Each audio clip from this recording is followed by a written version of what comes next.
Hello everybody, my name is Lucas Ritter, also known as Alex Brown in the GTA 5 modding community.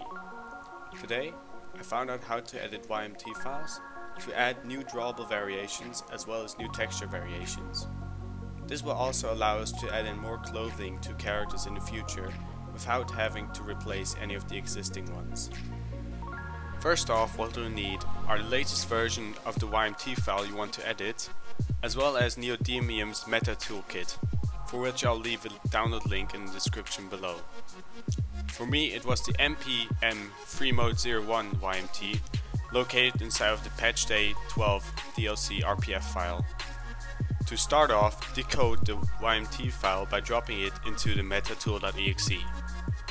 You'll then receive an editable XML document. Open it in your favorite text editor. For me, it was atom.io. It will look like a bunch of gibberish at first, but there's a simple logic behind it all. Under the tag #E2489C4F, there will be 12 elements named item.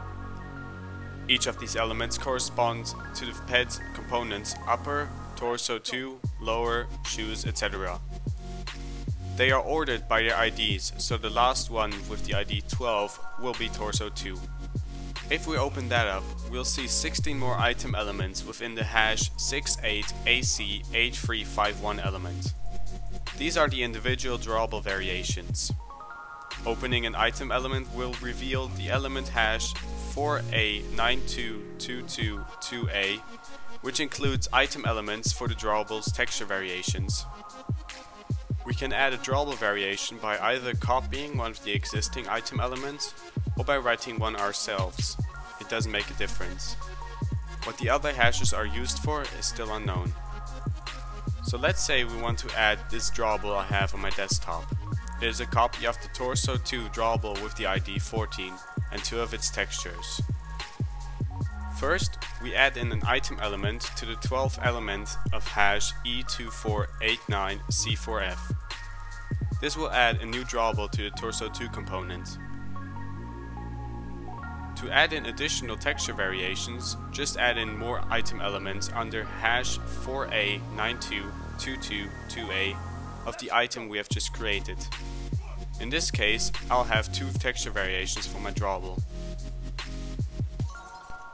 After modifying the XML file, save it and re-encode it with the metatool.exe.